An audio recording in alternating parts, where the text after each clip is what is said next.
Spoilers, Quartermaine Thanksgiving dinner drama, truth comes out about Drew's affairs with both Nina and Willow? General Hospital, spoilers reveal that there may be far more drama during this year's Quartermaine Thanksgiving dinner than eating pizza instead of turkey. Drew Quartermaine, Cameron Matheson, has been playing both Willow Corinthos, Caitlin McMullen, and Nina Reeves, Cynthia Watrous. While there are people in Port Charles who know about Drew sleeping with Nina and others are aware of his one-nighter with Willow, he's the only one who knows he's slept with both mother and daughter. Could the secret come out during Thanksgiving dinner? General Hospital spoilers, Drew Quartermaine has been acting aloof. Spoilers remind fans that while Jason Morgan, Steve Burton, attempted to literally knock some sense into Drew, he failed miserably. Drew seems to think that no one knows about his nursery romp with Willow, even though Michael Corinthos, Chad Duell, caught the entire thing on security footage, which was sent to his phone. As many within the Q mansion were completely caught off guard by Jason's actions, since they believed he punched Drew over a kiss, the newly elected governor played into that by acting like a victim in the entire thing. Michael knows the real reason Jason did what he did, so if Drew tries to bad-talk his twin at the Q's during Thanksgiving, could he end up exploding and telling everyone the truth? Nina will likely be there, as Willow's mom and guest, so how will she react when she hears the news? Spoilers, Nina Reeves gets mad enough to spill her truth. Nina will be completely outraged when she finds out what Drew did. As Willow is her pride and joy, she'll likely lay all the blame on him.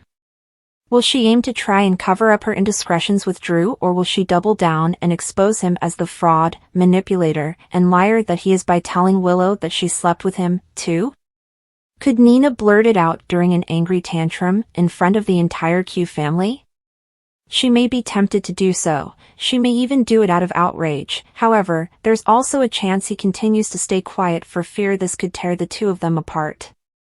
The Quartermaine mansion was alive with the smell of turkey, the sound of clinking glasses, and the hum of holiday chatter as Thanksgiving Day unfolded.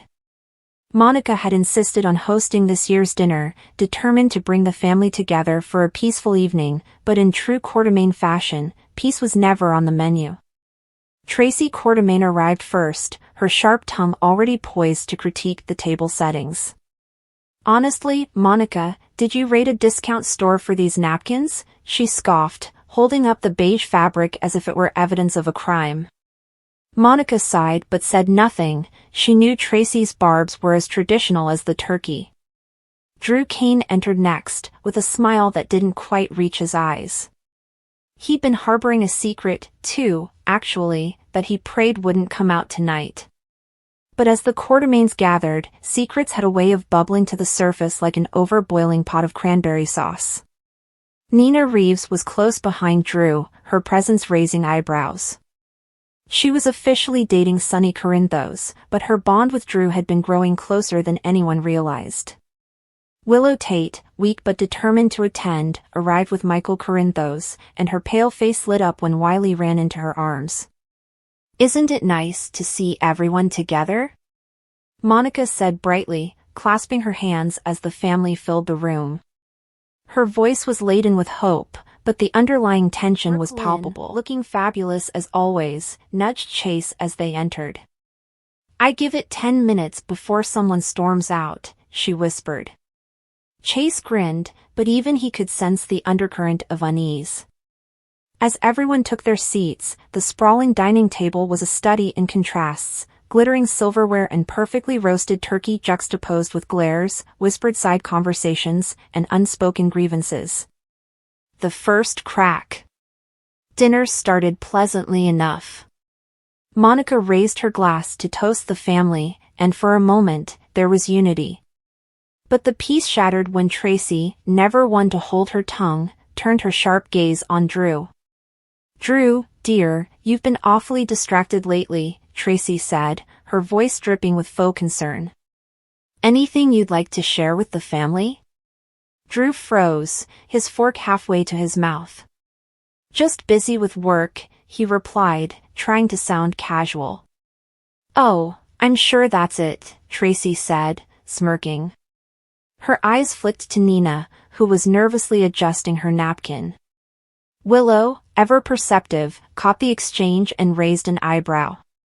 "Is there something we should know?" she asked, her voice steady but her heart pounding.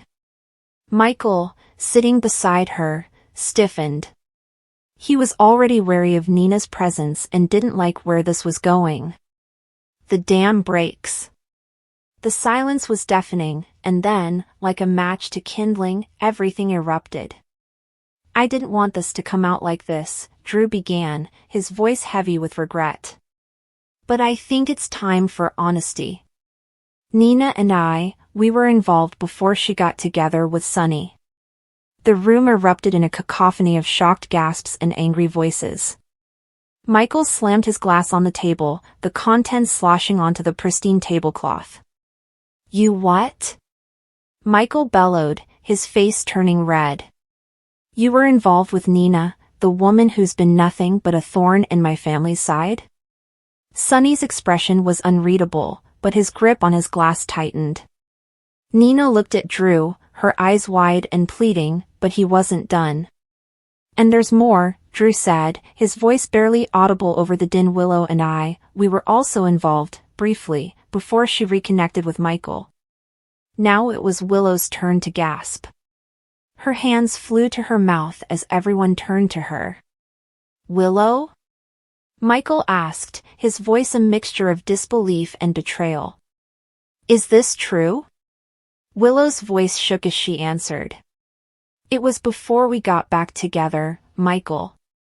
It didn't mean anything, and I didn't want to hurt you." Chaos ensues. The room descended into chaos.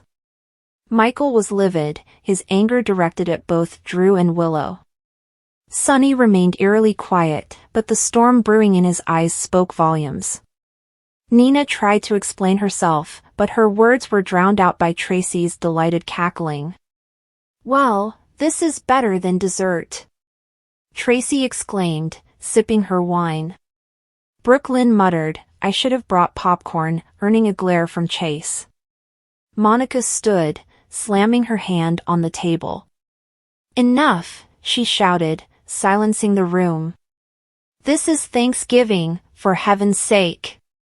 Can we at least try to act like a family?" Her words hung in the air, but the damage was done. The tension was thick enough to cut with a carving knife, and no one seemed inclined to heed Monica's plea. Aftermath. As the dinner concluded in awkward silence, the family dispersed. Willow and Michael retreated to a corner to talk privately, their voices low and urgent. Drew tried to apologize to Monica, but she waved him off, too tired to deal with the drama. Nina approached Sonny, her eyes glistening with tears. "Sonny, please," she began, but he held up a hand, he said simply before walking away. Tracy, of course, was delighted by the spectacle. "Best Thanksgiving ever," she declared as she left, a mischievous grin on her face. Brooklyn and Chase decided to leave early, not wanting to get caught in the crossfire. "Next year, we're going to my dad's," Brooklyn said firmly as they walked out the door. Reflection. Later that evening, Monica sat alone in the living room, staring at the dying embers in the fireplace. She had hoped this Thanksgiving would bring the family together, but instead, it had torn them further apart. But as the fire crackled softly, she allowed herself a small smile. This was the Quartermaine way, messy, dramatic, and full of surprises. And deep down, she wouldn't have it any other way.